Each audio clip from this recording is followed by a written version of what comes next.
बिस्मिल्लाहिर्रहमानिर्रहीम। दोस्तों, आज हमारा ज़राअत के हवाले से जो मौजू है वो है कि मकई के इलाके में अक्सर लोगों का ये आपने सुना भी होगा, कहते हैं कि मकई के इलाके में कपास जो है वो बड़ी मुश्किल होती है। मतलब यानी कि वो सही तरह से हम नहीं उसको चला पाते। तो ऐसा है कि मकई जिस इलाके में लगी होती है वहाँ पर कपास को कुछ मसाइल का सामना होता है। तो आप अगर उनको मैनेज कर लें तो वहाँ पर आपकी कपास जो है वो अच्छी होना शुरू हो जाएगी। कपास आपको अच्छी पैदावार देना शुरू कर देगी। तो दोस्तों, मकई के हवाले से अगर हम बात करें, जहाँ पर मकई काश्त हुई होती है वहाँ पर कपास को ख़ास तौर पे 2 मसाइल जो है उनका सामना करना पड़ता है। उनमें से एक ये है कि जिस वक्त मकई हमारे इलाके में खुश्क हो रही होती है और कपास साथ लगी होती है, तो मकई पर एक तो माइट का अटैक आता है। वो माइट जो है जब मकई खुश्क हो जाती है तो वहाँ से कपास पर शिफ्ट होना शुरू हो जाती है। और दूसरा ये है कि मकई की जब छलियाँ जब लगी होती हैं तो छलियों पर एक सुंडी आती है। वो छली के 3-4 दाने खाती है। दाने खाने के बाद वो वहाँ पर खौल बनाकर पड़ी रहती है। फिर जब मकई खुश्क होती है तो उस कविया या उस खौल में से परवाना निकलता है और वो कपास पर अंडे देना शुरू कर देता है। दोस्तों, ये जो सुंडी मकई पर आती है, दाने खाती है, छली खाती है, छली के दाने खाती है, ये अमेरिकन होती है। और वैसे दूसरी सुंडियाँ भी उस पर अटैक करती हैं, लेकिन आजकल जिस वक्त कपास जो है उसने फुल गुड्डी ली होती है, डोडियाँ उठाई होती हैं, उस वक्त जो सुंडी आती है वो अमेरिकन सुंडी होती है। तो अमेरिकन जो है, अगर वो कपास पर अटैक करती है तो सब लोग पुराने काश्तकार जिनका अमेरिकन के साथ वास्ता पड़ता था, वो ये जानते हैं कि अमेरिकन सुंडी निकलने के बाद जाकर उसकी खुराक जो है वो कपास की फुल गुड्डी और टींडे होते हैं। तो परवाना अमेरिकन सुंडी का जो है वहाँ पर अंडे देता है जहाँ पर उसकी खुराक मौजूद होती है।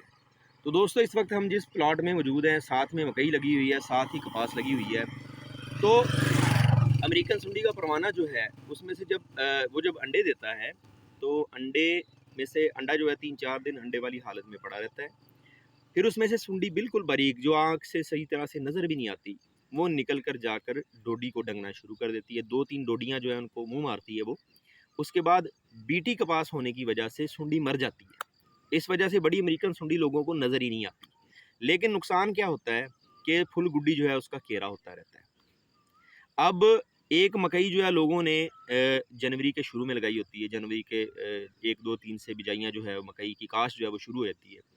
इसी तरीके से पूरा जनवरी का महीना मकई की काश्त होती है। फरवरी का पूरा मंथ जो है वो मकई की काश्त होती है। फिर मार्च के एंड तक जो है मकई जो है वो सोइंग होती रहती है। इवन अप्रैल के स्टार्ट में भी कुछ लोग जो हैं आलूओं के बाद या कमाद की फसल के बाद मकई काश्त करते हैं। तो ये तकरीबन 1 महीने का दुरानिया बनता है मकई के खुश्क होने का, जब आगे आगे चल के ये तैयार होकर खुश्क होती है।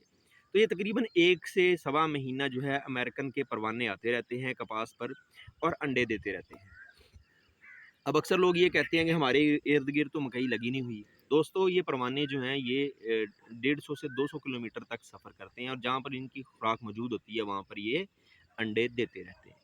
तो अगर आपके कपास जहाँ पर काश्त है वहाँ से अगर 50-60 किलोमीटर 70 किलोमीटर दूर भी मकई है तो वहाँ पर अमेरिकन का अटैक आ सकता है। अब मैं आपको दिखाना चाहूँगा कि अमेरिकन सुंडी का अंडा जो है वो कपास पर आया हुआ है। तो अंडे में से सुंडी निकल के वो डोडियों को डंगती है। डोडी का जो है फुल गुड्डी जो है उसका घेरा होता रहता है, डोडियों का घेरा होता रहता है। और लोग चूँकि उनको डस्की कॉटन बग नज़र आती है तो वो सारे का सारा फॉल्ट जो है वो डस्की पे निकालते रहते हैं कि डस्की की वजह से घेरा हो रहा है। तो दोस्तों, अंडे जो हैं उनको पहचान करना उनकी जो है वो बहुत ज़रूरी है। तो उसके हवाले से मैं चाहूँगा कि आपको एक दिखा दूँ।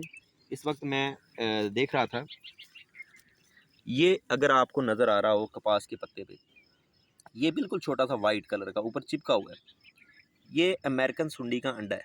ये फ्रेश जो है ये अंडा है, ये वाइट है। जब ये जैसे जैसे टाइम गुजरेगा 3 से 4 दिन बाद ये ब्राउन कलर का हो जाएगा, भूरे रंग का हो जाएगा।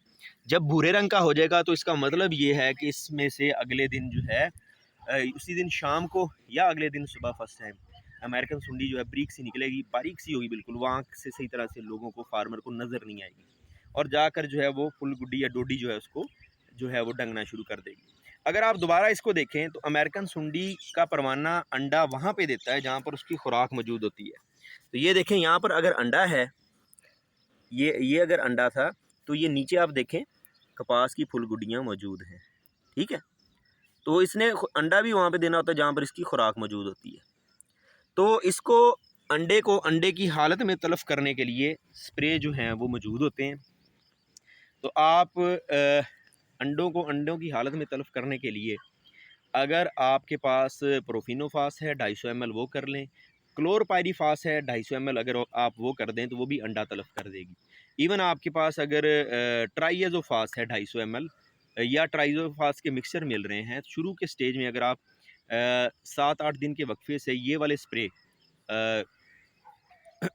ऑर्गेनोफॉस्फेट ग्रुप के स्प्रे अगर आप करेंगे तो उससे ये होगा कि ये अंडे जो हैं अंडे वाली हालत में तलफ हो जाएंगे। और उसका दूसरा बेनिफिट ये होगा कि ये वाले सारे स्प्रे प्रोफिनोफास, ट्राइएज़ोफास और क्लोरपायरीफास ये 30 से 40% जो हैं आपके जो डस्की कॉटन बग जो एक स्प्रे जो है उससे 30 से 40% डस्की कॉटन बग भी कंट्रोल होगी।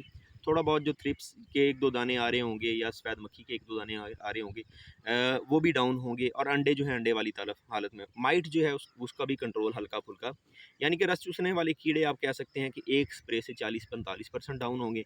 मेन आपका ऑब्जेक्टिव ये है कि आपके अंडे जो हैं अमेरिकन सुंडी के अंडे वाली हालत में तलफ हो जाएंगी, आपकी कपास जो है वो शुरू से फुल गुड्डी लेती आएगी।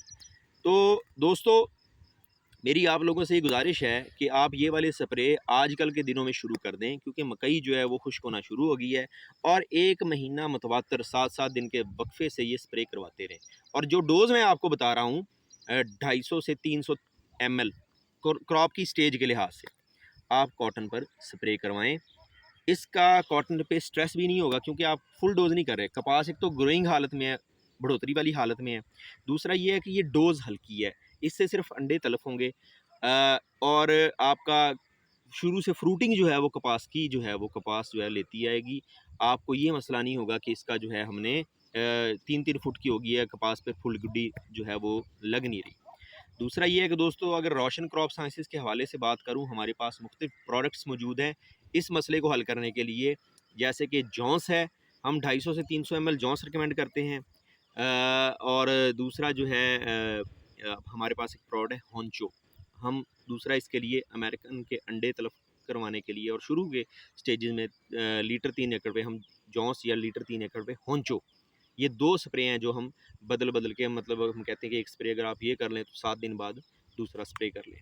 तो ये तकरीबन 1 महीने तक 3 से 4 स्प्रे आपकी फ्रूटिंग जो है शुरू से कपास लेती आएगी और ये आपके मसाइल जो हैं जिसकी वजह से फुल गुडी का केरा ज़्यादा होता है शुरू में, वो मसाइल आपके कुछ कंट्रोल हो जाएंगे। फुल गुडी का केरा वैसे तो कई वजूहात की वजह से होता है, लेकिन शुरू वाला फुल गुडी का केरा अमेरिकन की वजह से हो रहा होता है क्योंकि हर छली में अंदाज़न तकरीबन हर छली में नहीं तो हर दूसरी छली में सुंडी मौजूद होती है। और मकई जो है इसमें आप जानते हैं कि 25 से 26,000 30,000 तक पौधे जो हैं वो लगे होते हैं। तो 25 से 30,000 अगर छलियाँ लगी हुई हैं तो वहाँ से एक एक परवाना अगर निकल के आ रहा है 16,000 15,000 की तादाद में, तो आप देख लें कि एक एक परवाना 150 200 250 तक अंडा जो है वो देने की अहलियत रखता है। तो वो कितने जो हैं वो आपके अंडे जो हैं कपास की फसल पे एक एक परवाना जो है वो दे रहा होता है, जिसकी वजह से केरा हो रहा होता है। दोस्तों आप सब दोस्तों का मेरी आज की वीडियो देखने का बहुत बहुत शुक्रिया।